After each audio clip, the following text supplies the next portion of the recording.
Hi, my name is Joyce Lai, creator of Memento of a Dialogue. I want to share with you the origin of this project and how I curated these messages and all the different pieces of meaning behind the art. I joined the Ethereum community in 2017 as a lawyer. At that time, I went to lots of different meetups, and I was very interested in the ones that particularly focus on the concepts of self-sovereignty, self-agency, censorship resistance. I thought that a technology that can use its technical abilities to implement those values was extremely interesting. Fast forward several years, I've worked through several cycles now, and I keep coming back to these core values that Ethereum community and other blockchain technology provides. And it is the ability to uphold these values is what causes me to continue to find this space very interesting. However, even though I find it very interesting and very important, and I know it is, I find that many people, many of my own friends and family, still do not really understand what the technology has the ability to do. And they have no way to put it into context. So I wanted to find a way to communicate these concepts and these values, and that this thing is happening, and then regular people are using this. I wanted to communicate that to a broader audience. I wanted to find a way to share this with them. I thought that a great way to do that is through stories that can stand alone, even without the blockchain, without any sort of crypto, stories that will help us make a connection to other people regardless of technology. Because when you look at the information preserved, the stories that are recorded on chain through this light, you realize that what exists is not just a tool for trading, it's not just a tool for sending value. It really is a medium for storytelling for humanity. So you might be wondering how I came up with this idea at all. Well, several years ago, I remember an article published about a person who commemorated a whistleblower on the blockchain using Ethereum transaction messages. Now, they wanted that message to remain there permanently. It seemed like they had nowhere else to really go to put that information down. And so they chose this medium to do that. And after I read that, I remember thinking, like, what else is there? Like, what else is being recorded in real time on the blockchain? What other stories are people writing on this medium? Now, in order to create these 100 pieces, which has 100 real Ethereum messages from the past embedded into them, I had to go through many, many more messages to get to this batch. So fortunately, I discovered a tool that had indexed most of these messages. And I searched for different keywords that were not, finance or crypto focused, keywords that are a lot more human. So I looked for keywords like love, keywords like birthdays, keywords like sad or angry, things that you would use in the context of everyday human life. And I sorted through a lot of them. I put them in a spreadsheet, and I went through each of them one by one until I got to 100 of them that I thought were most appropriate. And I wanted the messages to encapsulate a range of human emotions and experiences. So in the series, there are messages that talk about birthdays. There are obituaries from someone who was very respected. There are even some car sale transactions. There are people who are very angry because they've been scammed through different projects.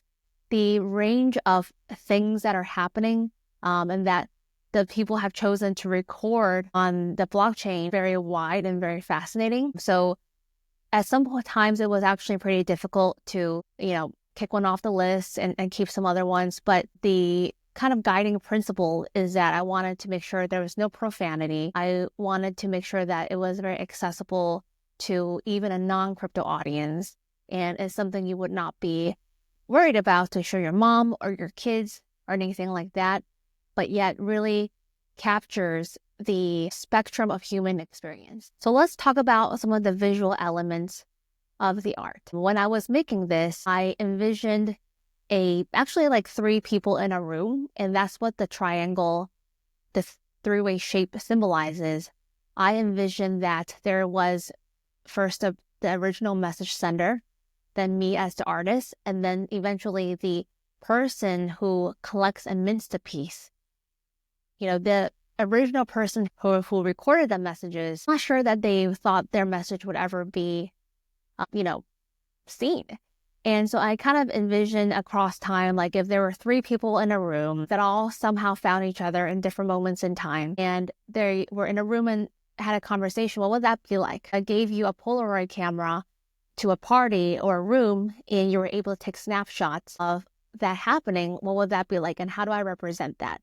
And that's what this triangle with the square shape represents.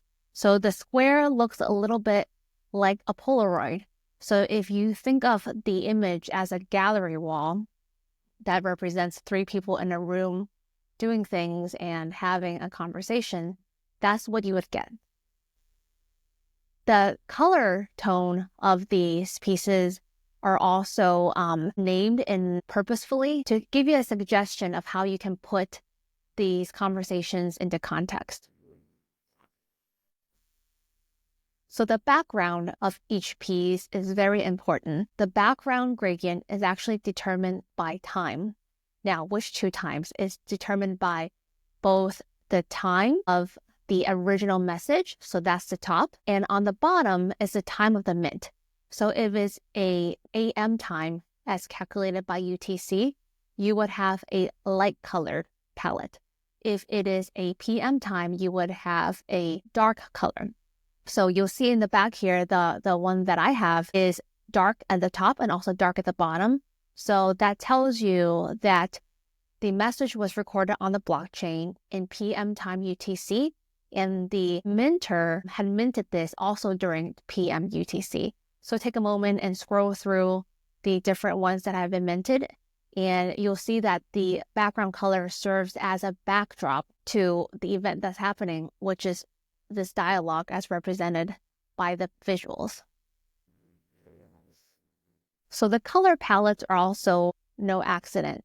The names of the color palettes, namely grace, the rainbow after a storm, those are suggestions by me of how you can potentially put the message into context, because we actually have no idea the circumstances and why someone recorded their message. And so we can only guess, but the color gives a suggestion to how you may want to interpret it or how you may want to interpret it otherwise. And the color palette and the columns are completely random generated. So they are generated and set when it is minted. So where can you discover the message?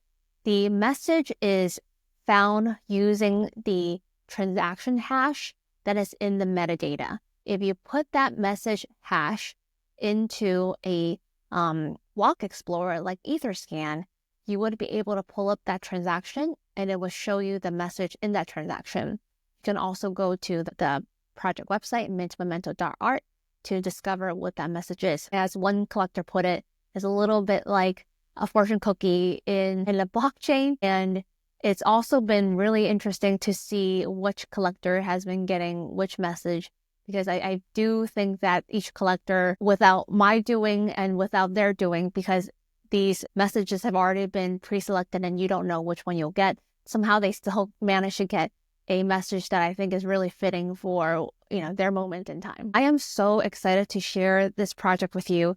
Thank you for listening. I wonder what it would be like if these message senders, whom we don't know who they are, and they never thought that their messages will be seen or heard, how cool would it be if we're able to create enough noise to help them realize that their message has been seen and heard by wonderful people like yourself?